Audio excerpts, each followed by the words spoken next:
एक बार फिर से आप सभी का बहुत बहुत स्वागत है दैनिक छत्तीसगढ़ चैनल पर, जहां हम आपके लिए रोजाना लेकर आते हैं छत्तीसगढ़ के प्रादेशिक समाचार। छत्तीसगढ़ की रोजाना महत्वपूर्ण बड़ी खबरों को ठीक इसी प्रकार देखने के लिए इस चैनल को सब्सक्राइब करना मत भूलिएगा। छत्तीसगढ़ में आज चक्का जाम होने जा रहा है। तमाम रास्तों से सफ़र ना करें, नहीं तो ईडी के खिलाफ कांग्रेस की नाकेबंदी में आप भी फंस सकते हैं। बता दें, छत्तीसगढ़ कांग्रेस के पूर्व सीएम भूपेश बघेल के बेटे चैतन्य बघेल की गिरफ्तारी के विरोध में आज 33 जिलों में चक्का जाम होने जा रहा है। सरगुजा, बस्तर, दुर्ग, बिलासपुर और रायपुर संभाग में दोपहर 12 से लेकर 2 बजे तक प्रदेश भर के लोगों को दिक्कतों का सामना करना पड़ सकता है।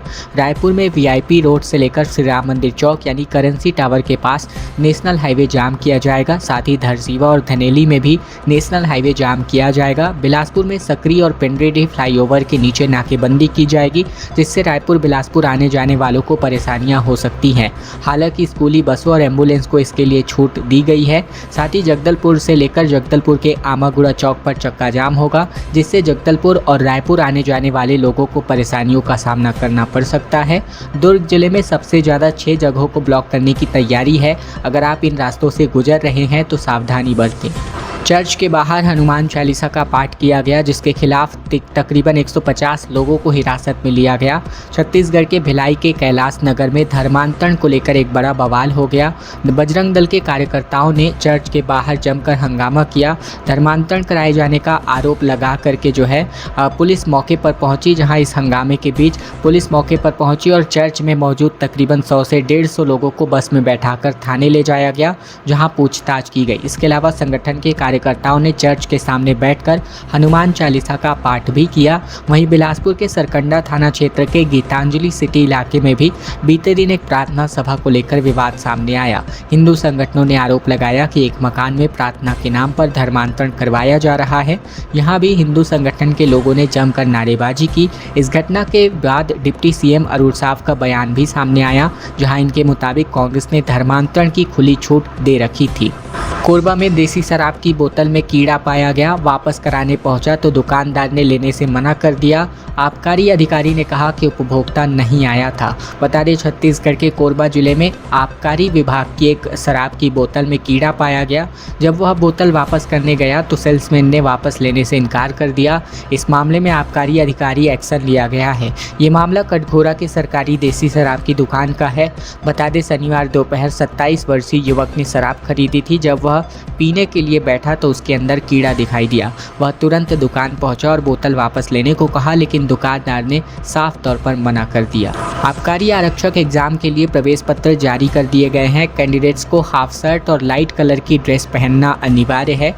2 घंटे पहले सेंटर पहुंचना अनिवार्य किया गया है। छत्तीसगढ़ की व्यावसायिक परीक्षा मंडल रायपुर ने आबकारी आरक्षक के रिक्त पदों पर लिखित परीक्षा के लिए प्रवेश पत्र जारी कर दिया है। अभ्यर्थी व्यापम की वेबसाइट vyapam.cgstate.gov.in पर जाकर अपने रजिस्टर्ड मोबाइल नंबर पर आए SMS के URL को क्लिक करके भी सीधे प्रवेश पत्र प्राप्त कर उसका प्रिंट आउट ले सकते हैं। व्यापम की ओर से कहा गया है कि परीक्षार्थी लगभग 2 घंटे पहले ही अपनी परीक्षा केंद्र में पहुंच जाए, जिससे उनके मूल पहचान पत्र से उनकी पहचान की जा सके।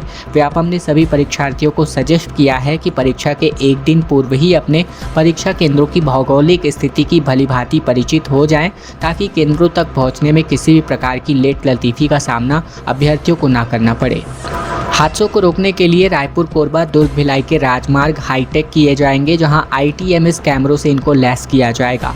देश के 132 ऐसे शहर हैं जहां वर्ष 2011 की स्थिति में 5 लाख से ज़्यादा की आबादी है, या ऐसे मेजर डिस्ट्रिक्ट हैं जहां सबसे ज़्यादा रोड एक्सीडेंट की घटनाएं सामने आती हैं। उन शहरों के स्टेट हाईवे पर ITMS योजना के अंतर्गत हाईटेक कैमरे लगाने का केंद्र सरकार ने निर्णय लिया है। रोड एक्सीडेंट को रोकने की बनाई गई राज्य की नोडल एजेंसी अब इस योजना का क्रियान्वयन करने जा रही है। इसके लिए नोडल एजेंसी ने एक प्रस्ताव भी तैयार कर दिया है और साथ ही केंद्र सरकार के पास इस प्रस्ताव को भेज भी दिया गया है, जिसे केंद्र की ओर से सैद्धांतिक सहमति मिल चुकी है। हर वर्ष रोड एक्सीडेंट में मृतकों की संख्या बढ़ती जा रही है। 5 वर्षों में छत्तीसगढ़ में रोड एक्सीडेंट में मृत हुए लोगों की संख्या तकरीबन 33,700 से ज़्यादा है। सबसे ज़्यादा रोड एक्सीडेंट की घटनाएं रायपुर, दुर्ग, भिलाई और कोरबा में हुई थी। नेशनल किक बॉक्सिंग चैंपियनशिप में पंजाब विजेता बना। छत्तीसगढ़ के 8 गोल्ड मेडल के साथ छत्तीसगढ़ छठे नंबर पर रहा। 28 राज्यों से तकरीबन 1200 प्रतिभागियों ने यहां हिस्सा लिया था। राजधानी रायपुर स्थित सरदार बलबीर सिंह जुनेजा इंडोर स्टेडियम में आयोजित वाको इंडिया राष्ट्रीय किक बॉक्सिंग चैंपियनशिप 2025 में 8 गोल्ड मेडल के साथ छत्तीसगढ़ ने छठे पोजीशन पर अपनी जो ईमानदारी से जो पोजीशन है वो यहाँ पर हासिल किया। वहीं 22 स्वर्ण, 18 रजत और 26 कांस्य पदकों के साथ पंजाब पहले स्थान पर रहा। 21 स्वर्ण, 16 रजत और साथ ही 29 कांस्य पदकों के साथ महाराष्ट्र दूसरे, जबकि 12 गोल्ड, 14 सिल्वर और 15 कांस्य पदकों के साथ तमिलनाडु तीसरे स्थान पर दिखाई दिया है। बारिश में पूरा पुल बह गया, 2 गांवों का संपर्क इसकी वजह से टूट गया। ग्रामीणों की मुसीबतें बढ़ चुकी हैं। सरगुजा के बतौली से करदना को जोड़ने वाली प्रधानमंत्री ग्राम सड़क योजना के करदना कोरकोट ढाब में बनाई गई पुलिया भारी बारिश की वजह से बीती रात बह गई। इसकी वजह से करदना कदनई का संपर्क बतौली मुख्यालय से टूटने की वजह से जनजीवन प्रभावित है। ग्रामीणों का शासन प्रशासन से जो तत्काल मरम्मत कराने की मांग है देखने को मिल रही है। गौरतलब है कि बतौली से करदना प्रधानमंत्री सड़क एकांगी मार्ग है जो कि 2 गांव करदना और मैनपाट ब्लॉक के कदनई को बतौली मुख्यालय से जोड़ता है, जहां हर रोज सैकड़ों और हजारों की संख्या में ग्रामीण आवागमन करते हैं। बताया जा रहा है कि बीती रात भारी बारिश की वजह से पुलिया बह गया, जिसकी वजह से आवागमन पूरी तरह प्रभावित हुआ है। ईडी ने कहा कि 2500 करोड़ के शराब घोटाला में चैतन्य बघेल शामिल हैं। भूपेश बघेल ने कहा कि आखिर इतने दिन क्यों लगे, कंप्यूटर खराब था या फिर सुपर सीएम छुट्टी पर थे। दरअसल छत्तीसगढ़ के पूर्व सीएम भूपेश बघेल के बेटे चैतन्य बघेल को प्रवर्तन निदेशालय ने 18 जुलाई को शराब घोटाला के मामले में गिरफ्तार कर लिया है। सोमवार को ईडी ने बताया कि 19-20 के बीच में तकरीबन 2500 करोड़ का घोटाला हुआ है, जिससे सरकार को एक बड़ा नुकसान हुआ है। ईडी ने बताया कि चैतन्य बघेल के पास 16 करोड़ 70 लाख रुपए की अवैध कमाई पाई गई है। रकम को अपने रियल एस्टेट कंपनियों के जरिए वैध दिखाने की साजिश की गई। फिलहाल चैतन्य बघेल 22 जुलाई तक यानी 5 दिन की ईडी की रिमांड पर है। जांच एजेंसी एक बार फिर से चैतन्य को आज कोर्ट में पेश करने वाली है। इस पर पूर्व सीएम बघेल ने ईडी को घेरा। बघेल ने सोशल मीडिया पर लिखा कि ईडी और भाजपा के बीच गहरा तालमेल है, दोनों एक दूसरे के लिए काम करते हैं। उन्होंने पूछा कि क्या अडानी के दफ्तर का कंप्यूटर खराब हो गया था या भाजपा के सुपर सीएम छुट्टी पर थे। भाजपा जिला कार्यकारिणी का गठन हुआ। एमसीबी में 17 नए पदाधिकारियों की नियुक्तियां की गई हैं। बता दें छत्तीसगढ़ के मनेन्द्रगढ़, चिरमिरी, भरतपुर जिले में बीजेपी ने नए पदाधिकारियों की नियुक्तियां की हैं। बीजेपी के प्रदेश अध्यक्ष किरण सिंह देव और जिलाध्यक्ष चंपा देवी के अनुमोदन पर 17 पदाधिकारियों को जिम्मेदारियां सौंपी गई हैं। इसको लेकर बाकायदा आदेश भी जारी किया गया है और ये आदेश आप इस वक्त अपनी स्क्रीन पर देख सकते हैं। सावन सोमवार के अंतर्गत राजनांदगांव के शिवालयों में श्रद्धालुओं की भारी भीड़ उमड़ पड़ी। शिवनाथ नदी से जल भरकर कांवरियों ने जलाभिषेक किया और हर दिन आस्था का सैलाब उमड़ पड़ता है। बता दें छत्तीसगढ़ के राजनांदगांव में सावन के दूसरे सोमवार के अवसर पर शिव भक्तों ने विशेष पूजा अर्चना की। कांवरियों ने शिवनाथ नदी से जल लेकर विभिन्न शिवालयों में पहुंचे और जलाभिषेक किया। साथ ही श्रद्धालु शीतला माँ मंदिर, बर्फानी दादा आश्रम और माँ पाताल भैरवी मंदिर में स्थित भगवान शिव की विशाल प्रतिमा समेत तकरीबन 12 ज्योतिर्लिंगों के दर्शन करने पहुंच रहे हैं। शिवनाथ नदी तट स्थित शिव मंदिर, इंदिरा सरोवर स्थित शिव मंदिर और बीएनसी मिलचल स्थित श्री मानस मंदिर में भक्तों की भारी भीड़ देखने को मिली। सिंघोला स्थित चंद्रमौलेश्वर मंदिर में भी कांवरियों ने जलाभिषेक किया। भक्त पावन डागा के अनुसार प्रतिदिन सैकड़ों और हजारों की संख्या में श्रद्धालु यहां दर्शन करने और जलाभिषेक करने पहुंच रहे हैं।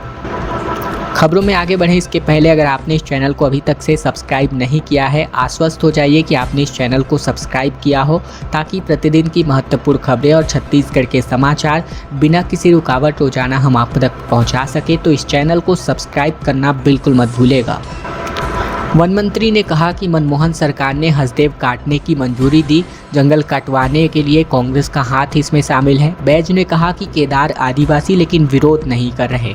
बता दें छत्तीसगढ़ में कोल खदानों के लिए जंगल काटे जाने को लेकर भाजपा और कांग्रेस अब आमने सामने हैं। कुछ दस्तावेज लेकर वन मंत्री केदार कश्यप ने कहा कि जब साल 2010 में मनमोहन सिंह पीएम थे, कांग्रेस की सरकार थी, तब छत्तीसगढ़ के जंगलों को काटकर खदान बनाने की अनुमति सौंपी गई। उन्होंने कहा कि कोयला मंत्रालय, पर्यावरण और वन मंत्रालय ने हसदेव अरण्य को पूरी तरीके से नो गो जोन घोषित किया था। उस समय पर्यावरण मंत्री जयराम रमेश थे। वहीं कांग्रेस का दावा है कि सब कुछ केंद्र और प्रदेश की भाजपा सरकार का किया धरा है। दीपक बैज ने बोला कि केदार कश्यप आदिवासी वर्ग से है, लेकिन वो जंगल की कटाई का विरोध नहीं कर रहे हैं, बल्कि कांग्रेस जंगल की कटाई का विरोध कर रही है। धमतरी में आवारा कुत्तों का नसबंदी किया गया और अब तक तकरीबन 163 कुत्तों का ऑपरेशन किया जा चुका है। बता दें, शहर के तकरीबन 40 वार्डों में तेजी से इनकी संख्या बढ़ रही है। छत्तीसगढ़ के धमतरी जिले में डॉग्स केयर फाउंडेशन ने आवारा कुत्तों की बढ़ती आबादी को कंट्रोल करने का जिम्मा उठाया है। संस्था ने अब तक 163 आवारा कुत्तों का नसबंदी ऑपरेशन किया है। फाउंडेशन के प्रिंस जैन के मुताबिक शहर के 40 वार्डों में आवारा कुत्तों की संख्या तेजी से बढ़ रही है। इसके लिए सड़क दुर्घटनाएं लगातार बढ़ती जा रही हैं और लोगों को परेशानियों का सामना करना पड़ रहा है। संस्था हर रविवार को नसबंदी अभियान चलाती है। पिछले रविवार को 23 कुत्तों का ऑपरेशन किया गया था। नेशनल हाईवे 343 की दुर्दशा देखने के लिए सड़कों पर उतरे मंत्री और शुरू कराया सुधार का कार्य। चलने लायक नहीं बची है तकरीबन 90 किलोमीटर की सड़क। नेशनल हाईवे 343 में 90 किलोमीटर की सड़क चलने लायक तक नहीं बची है। बारिश में सड़क पूरी तरीके से नष्ट हो चुकी है। नेशनल हाईवे की बदहाल स्थिति का जायजा लेने मंत्री रामविचार नेताम स्वयं सड़कों पर पहुंचे और उन्होंने नेशनल हाईवे के अधिकारियों को 1 सप्ताह के अंतर्गत मरम्मत का कार्य पूर्ण करने का निर्देश जारी किया। नेशनल हाईवे की मरम्मत के लिए तकरीबन 10 करोड़ रुपए की स्वीकृति मिली है। अंबिकापुर रामानुजगंज मार्ग पूरी तरीके से टूट चुकी है। 110 किलोमीटर की सड़क पूरी तरीके से बलरामपुर से पाढ़ी तक 18 किलोमीटर की सड़क की टायरिंग कर दी गई थी, लेकिन शेष करीब 90 किलोमीटर की सड़क पूरी तरीके से उखड़ गई है और बड़े बड़े गड्ढों होने के कारण आए दिन सड़कों पर जाम लग जाता है। सड़क की दुर्दशा को लेकर कांग्रेस ने राजपुर और बलरामपुर में प्रदर्शन भी किया था। सूरजपुर में 25,000 की रिश्वत लेते बाबू रंगे हाथों गिरफ्तार किया गया। एसीबी ने गिरफ्तार किया और जमीन नामांतरण के लिए पैसों की डिमांड की गई थी। छत्तीसगढ़ के सूरजपुर जिले में बीते दिन तहसील कार्यालय में बाबू को 25,000 की रिश्वत लेते रंगे हाथों यहां पर गिरफ्तार किया गया। आरोपी जमीन नामांतरण के एवज में घूस ले रहा था। तभी एंटी करप्शन ब्यूरो की टीम ने जिसे रंगे हाथों दबोच लिया। एसीबी की टीम ने आरोपी बाबू को गिरफ्तार कर उससे पूछताछ शुरू कर दी है। जानकारी के मुताबिक तहसील कार्यालय में पदस्थ बाबू जुगेश्वर राजवाड़े ने एक व्यक्ति से जमीन के नामांतरण के लिए घूस की मांग की थी, जिसकी शिकायत एंटी करप्शन ब्यूरो से की गई। शिकायत के बाद एसीबी ने बाबू को रंगे हाथों पकड़ने की प्लानिंग की। पीड़ित रिश्वत की रकम लेकर तहसील दफ्तर पहुंचा। लग्जरी कारों से नेशनल हाईवे जाम करने के मामले में बिलासपुर पुलिस पर हाईकोर्ट अब सख्ती बरतती नजर आ रही है। चीफ जस्टिस ने कहा कि महंगी गाड़ियां क्यों जब्त नहीं की गई।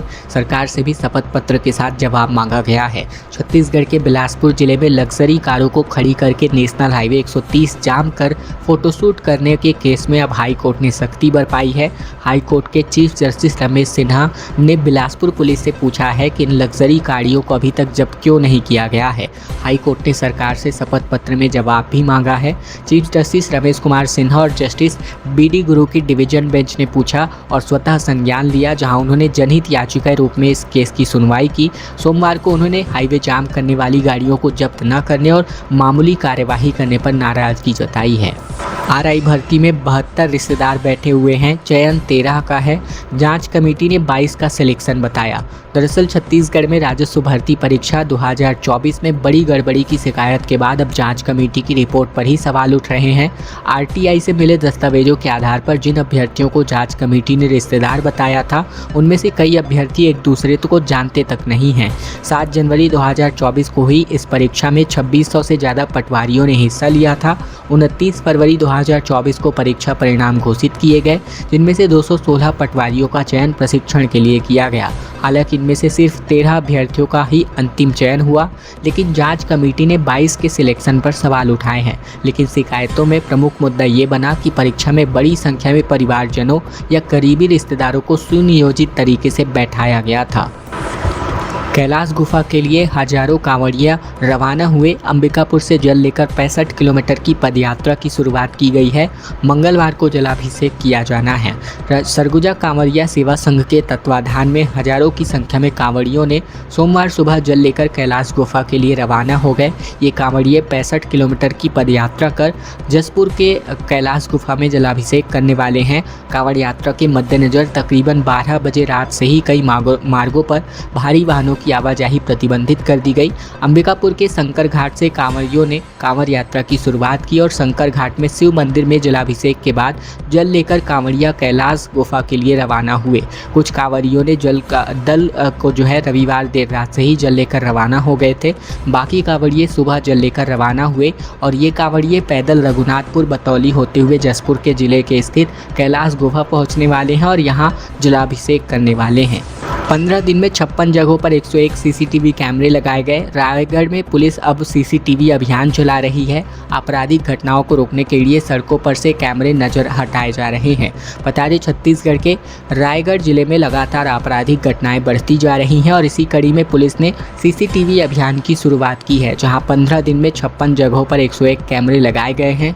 अभी तक 10 दिन और भी जगह सीसीटीवी कैमरे लगाने बाकी है। दरअसल 5 जुलाई से रायगढ़ पुलिस का अभियान शुरू हुआ है। व्यापारिक संगठन, सामाजिक संस्थाओं की बैठक लेकर कम से कम एक कैमरा सड़कों की ओर से करने के लिए अपील की गई है। नतीजा ये निकला है कि रायगढ़ में सीसीटीवी कैमरे लगने शुरू हो चुके हैं। शहर के मुख्य सड़कों से लेकर गलियों में भी अब कैमरे की नज़र सड़कों पर आ चुकी है। जिले के 10 थाना क्षेत्रों में से 5 जुलाई से लेकर अब तक 56 जगहों पर 101 सीसीटीवी कैमरे लगाए जा चुके हैं। सांसद बृजमोहन अग्रवाल ने कहा कि राहुल गांधी ने संसद का अपमान किया। कहा, आसंदी के खिलाफ आरोप लगाना सदन की अवमानना की बात है। राहुल गांधी ने संसद का अपमान किया है। रायपुर के सांसद बृजमोहन अग्रवाल ने ये बातें कही। बता दें, राहुल गांधी ने संसद में कहा था कि उन्हें बोलने नहीं दिया जाता है। इस पर भाजपा सांसद ने पुरजोर विरोध किया। संसद के मानसून सत्र की शुरुआत सोमवार को हो गई है। हालांकि संसद के मानसून सत्र का पहला दिन हंगामे की भेंट चढ़ गया। संसद के दोनों सदनों में यानी लोकसभा और राज्यसभा में विपक्ष ने पहलगाम आतंकी हमले, ऑपरेशन सिंदूर समेत कई मुद्दों को लेकर जमकर हंगामा किया। दरअसल लोकसभा की कार्यवाही शुरू होते ही विपक्ष ने जोरदार हंगामा किया और इस बीच लोकसभा में नेता प्रतिपक्ष राहुल गांधी ने आरोप लगाते हुए कहा कि उन्हें सदन में नहीं बोलने दिया जाता है। राहुल गांधी के आरोपों पर भाजपा सांसद जगदम्बिका पाल ने इसको खारिज कर दिया और इसके साथ ही उन्होंने नेता प्रतिपक्ष पर निशाना भी साधा। खबरों का सिलसिला बस यही तक का था। अगर आपको यह वीडियो पसंद आया है तो वीडियो को लाइक करना बिल्कुल मत भूलिएगा। चैनल पर अगर आप अब भी नए हैं